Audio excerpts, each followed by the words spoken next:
Nobody likes dying in a video game, but there are moments where it's actually preferable to the alternative. Hi folks, it's Falcon, and today on gameranx, 10 video game fates worse than dying. Starting out at number 10, missing out on some awesome or essential weapon that you can never get again. There's few things more annoying in games than finding out after the fact you missed a really important or cool weapon and there's no way to go back to get it. Some games try to account for this by making it so lost items show up elsewhere, but that's kind of more the exception than the rule. Like with Mass Effect 3, where you can miss out on these 2 special weapons if you don't pick them up during a mission. Most weapons you can buy, but at least with these 2, if you don't pick them up, you are out of luck. Morrowind's a game that's particularly rough about this, though. There's a really good shield and sword you can miss out on if you get vampirism and end up curing it. To get the Elton Brand and the Spellbreaker shield, you have to be a vampire, but once you're cured of it, it's impossible to get infected a second time, so that's it. You can't get those. There's also a little bit more obscure of an example we have for you in the form of some weapon upgrades in La Milana 2. They're connected to puzzles, and if you don't solve them right the first time, these essential weapons upgrades are just gone. You got one chance, so yeah. In most cases, this kind of permanently missable thing isn't required to finish the game, but it can really suck to find out about it when it's too late because not even dying can get you back to it.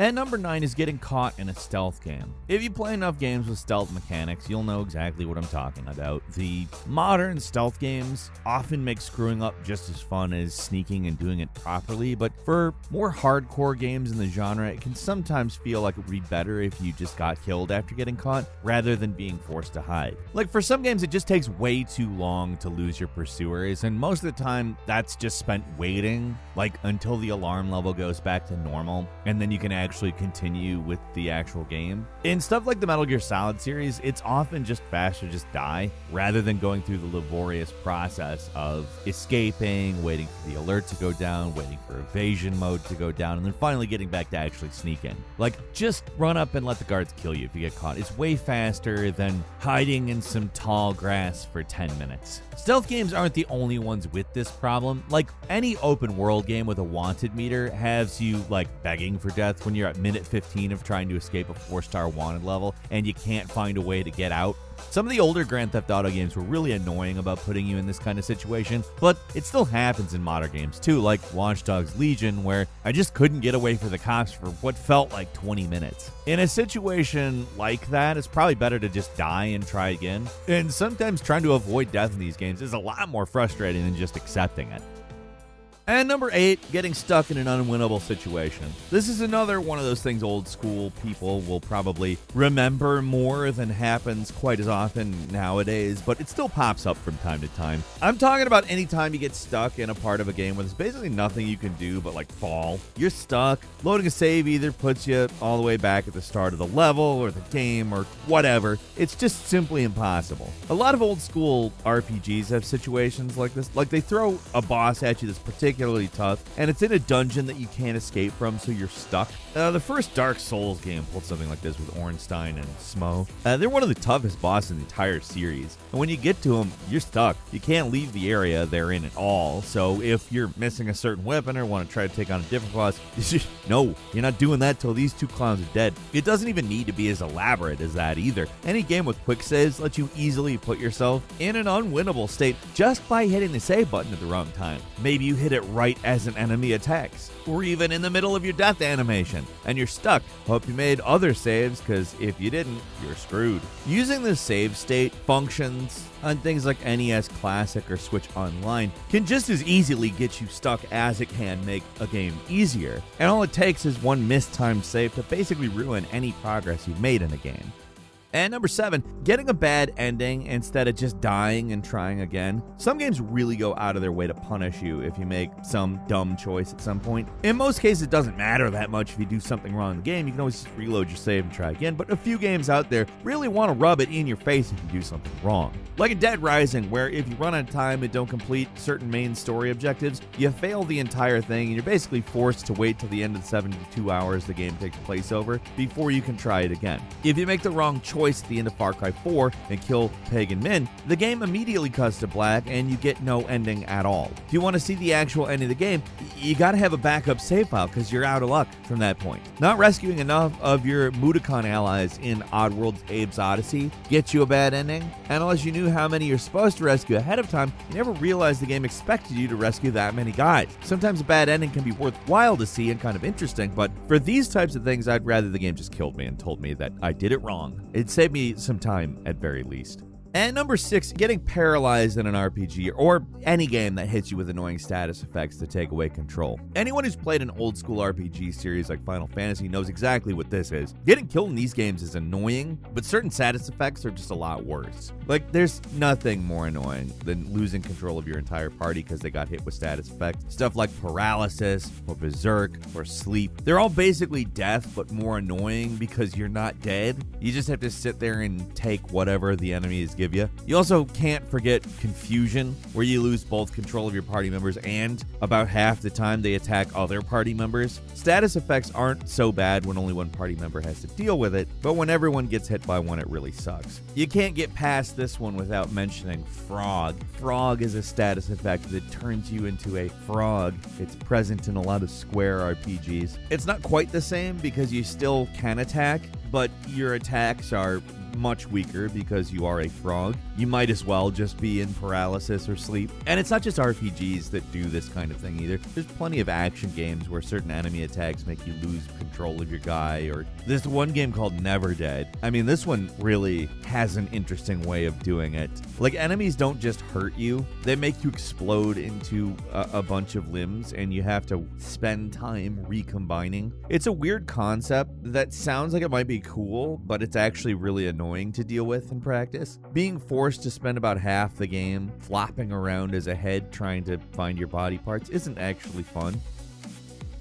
And number 5 is falling at the end of a long platforming section, because you just have to do it again. There's something really satisfying about getting high up in a game, especially when it's kind of challenging to pull it off. Almost any game with a platforming element will have some kind of vertical stage where you spend most of your time climbing up. And while it feels good to get to the top, it can really suck if you miss some crucial jump, fall all the way down, and have to do the whole thing over again. It's especially annoying in games with decent checkpoint systems, where if you died, you'd start off nearby, but because you fell to the bottom, you have to redo the whole section. Like, there's too many games to count that have something like this in them. Basically, if there's some jumping in the game at all, you'll eventually run into this issue. It's always annoying, and even now it happens way too often. And number 4, losing your levels, and this is where games can start to get really nasty. Depending on the game, dying can either be a slap on the wrist or something pretty brutal, but one thing that's normally considered sacred is your experience level. Once you level up, all those improvements you earned and your stats, your skills, all that, it should be yours permanently. Like, not even death will affect that, right? But for some games, just killing you is not enough. Probably the most infamous example of this kind of thing is in Demon's Souls, where the old King Allant boss had a move that would lower your level if you got hit by it. Just right there in the middle of the boss. The original Dungeons & Dragons also had enemies that could drain your levels, and in the old editions of the game, it was pretty much nothing you could do about it, aside from begging your GM for mercy. Players of the original version of EverQuest weren't so lucky. One of the penalties for dying was that you would lose experience on top of losing all your equipment, so if you died in a particularly dangerous place, that it wasn't really uncommon to lose multiple levels of experience just trying to escape and get your stuff back. And number 3 is getting literally trapped. Losing a level can be frustrating. It forces you to waste your time getting back your original stats, but at least you can still play the game. When you just flat out get stuck, there's nothing you can really do. If you died, you'd respawn and you'd be able to continue, but when you're stuck, that's it. The game is over. This was so much of a problem in Sonic 3. The manual actually mentions how you can sometimes get stuck in the game, calling them Dr. Robotnik's diabolical traps. Of course, they're not intentional traps put in the game. They're just bugs or oversights where you can get stuck, like that weird cylindrical platform that they don't explain to you have to press up and down on. When I was a kid, we rented that game, and rentals lasted 2 days. I wasted both of those days in Casino Night Zone on those platforms. Mario Maker levels are riddled with these kinds of issues. Some people put in unescapable pits just to be funny, while just as many do it by mistake. Either way, it's annoying. For the most part, real game developers try to avoid this kind of thing happening as much as they can, but the assholes that made the NES adaptation of Dirty Harry did not know that, because there's a certain random room that if you're unfortunate enough to wander into, you just get stuck forever. To really twist the knife, there's even a graffiti on the wall that says, "Ha ha ha," because they're trolls.